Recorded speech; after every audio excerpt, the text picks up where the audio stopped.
Assalamualaikum warahmatullahi wabarakatuh. Shalom, Om Swastiastu, Namo Buddhaya, Salam Kebajikan. Kami dari kelompok 2 mata kuliah pengantar sosiologi dengan dosen pengampu Ibu Rahma Syafitri. Pada video kali ini kami akan memaparkan tentang stratifikasi sosial. Adapun kelompok kami beranggotakan, yang pertama saya sendiri, Hafiani Septiendri dengan NIM 2105020007. Perkenalkan, nama saya Nelinia Aulija dengan NIM 2105020008. Perkenalkan, nama saya Lanjar Sari dengan NIM 2105020009. Perkenalkan, nama saya Ainul Nurmadia dengan NIM 2105020010. Perkenalkan, saya Ferendia dari Nafsanti yang NIM 2105020011. Perkenalkan, nama saya Kurnia Zaratulaini dengan NIM 2105020012.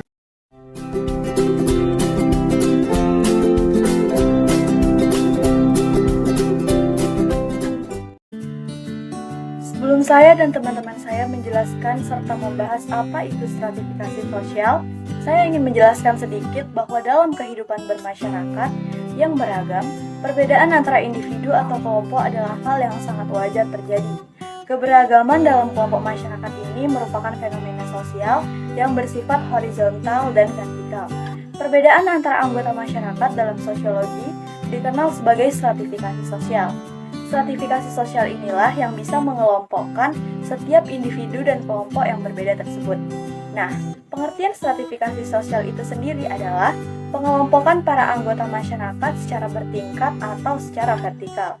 Stratifikasi sosial berasal dari kata stratum yang artinya lapisan dan sosial yang berarti masyarakat. Bila kedua kata ini digabungkan, maka stratifikasi sosial juga bisa diartikan sebagai lapisan masyarakat. Lalu maknanya secara umum adalah penggolongan masyarakat ke dalam kelas-kelas yang disusun bertingkat. Pengelompokan atau penggolongan kelas-kelas masyarakat ini sifatnya hierarki vertikal, yang mengakibatkan munculnya istilah kelas sosial atau upper class, kelas sosial menengah atau middle class, dan kelas sosial bawah atau lower class. Tingkatan kelas sosial ini terbentuk karena adanya sesuatu yang dihargai di tengah masyarakat.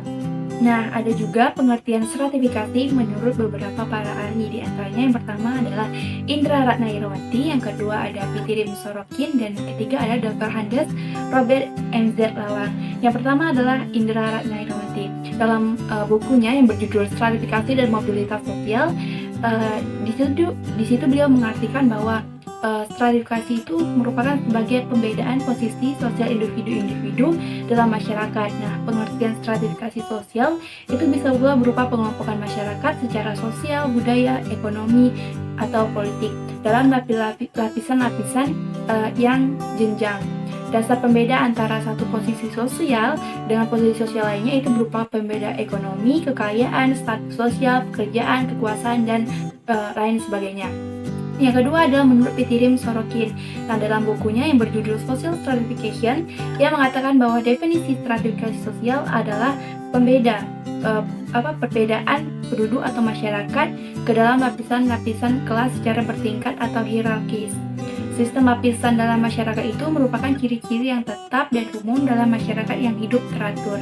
Nah, yang ketiga itu adalah menurut Dr. Handes Robert MZ Lawang. Dia mendefinisikan bahwa stratifikasi sosial itu adalah penggolongan orang-orang yang termasuk ke dalam suatu sistem sosial tertentu pada lapisan-lapisan hierarkis menurut definisi kekuasaan, privilege, dan privilege. Fungsi stratifikasi sosial. Pengelompokan masyarakat berdasarkan kelas sosialnya ini bukanlah tindakan diskriminatif. Stratifikasi sosial dalam masyarakat memang dibutuhkan karena memiliki beberapa fungsi dalam kehidupan bermasyarakat. Antara lain, 1. Distribusi hak-hak istimewa yang objektif. Fungsi stratifikasi sosial yang pertama adalah distribusi hak-hak istimewa yang objektif. 2. Menentukan prestis dan penghargaan. Fungsi stratifikasi sosial yang kedua adalah menentukan prestis dan penghargaan seseorang di tengah masyarakat. Ketiga, kriteria sistem pertentangan. Kriteria sistem pertentangan juga termasuk fungsi stratifikasi sosial. Kriteria sistem pertentangan ini bisa diperoleh melalui kualitas pribadi, keanggotaan kelompok, kerabat tertentu, wewenang atau kekuasaan. 4. Ilmu pengetahuan. Ilmu pengetahuan juga termasuk faktor dalam pembentukan stratifikasi sosial. Maksudnya, orang yang memiliki tingkat pendidikan paling tinggi bisa menempati lapisan sosial teratas dalam masyarakat. Oleh karena itu, ilmu pengetahuan untuk membentuk stratifikasi sosial lebih sering digunakan sebagai acuan bagi masyarakat yang sangat menghargai ilmu pengetahuan. Orang yang paling banyak menguasai ilmu pengetahuan akan menempati lapisan sosial teratas dalam masyarakat. Sifat-sifat stratifikasi sosial. Stratifikasi sosial terbagi menjadi 3 macam yang memiliki sifat-sifat berbeda. Setiap bentuk stratifikasi sosial ini menentukan kebebasan setiap anggota masyarakat dalam strata sosial. Pertama, stratifikasi sosial terbuka. Stratifikasi sosial terbuka dalam bentuk stratifikasi yang memiliki sifat dinamis dan mobilitas yang besar. Dalam hal ini, setiap anggota masyarakat bisa berpindah-pindah dengan bebas dalam strata sosial, baik vertikal maupun horizontal. Yang kedua, stratifikasi sosial tertutup. Stratifikasi sosial tertutup merupakan bentuk stratifikasi sosial yang bersifat diskriminatif karena sukar melakukan mobilitas vertikal, karena setiap anggota dari strata sosialnya hanya melakukan mobilitas horizontal. Yang ketiga, stratifikasi sosial campuran. Stratifikasi sosial campuran merupakan gabungan antara stratifikasi sosial tertutup dan terbuka sehingga memiliki sifat yang mirip keduanya. Seseorang bisa berpindah ke lapisan sosial lain dengan cara pindah ke daerah yang lapisan sosialnya bersifat terbuka.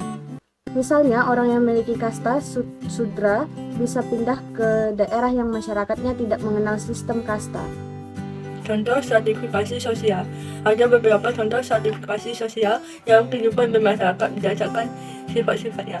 Tapi di sini kami hanya membahas atau mengambil satu contoh saja dari 3 contoh stratifikasi sosial tersebut, yaitu stratifikasi sosial terbuka. Satu contoh stratifikasi sosial terbuka. Beberapa bentuk stratifikasi sosial dalam masyarakat meliputi seorang penjual makanan seafood kaki lima yang sangat menekuni usaha kecilnya sehingga ia bisa mengembangkan usaha makanannya yang kaki lima menjadi restoran. Ia berhasil menjadi pengusaha rumah makan seafood berkat kegigihannya dalam berbisnis.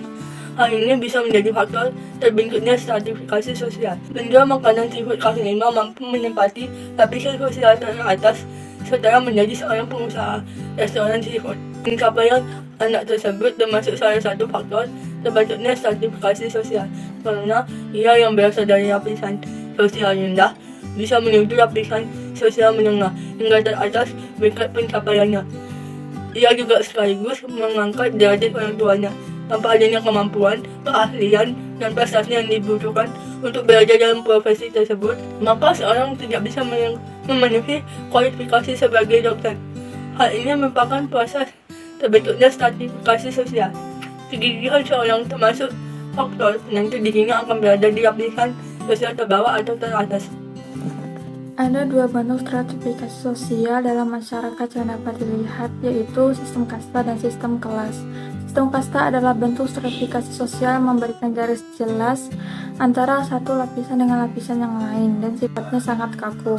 Seseorang menduduki lapisan tertentu semata-mata hanya karena ia memiliki orang tua yang telah berada pada lapisan yang tertentu tersebut. Satu di antara masyarakat yang masih menganut sistem kasta adalah India.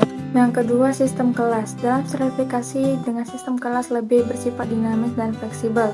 Kelas sosial bukan warisan dari keluarga karena setiap individu dapat memperolehnya dengan usaha.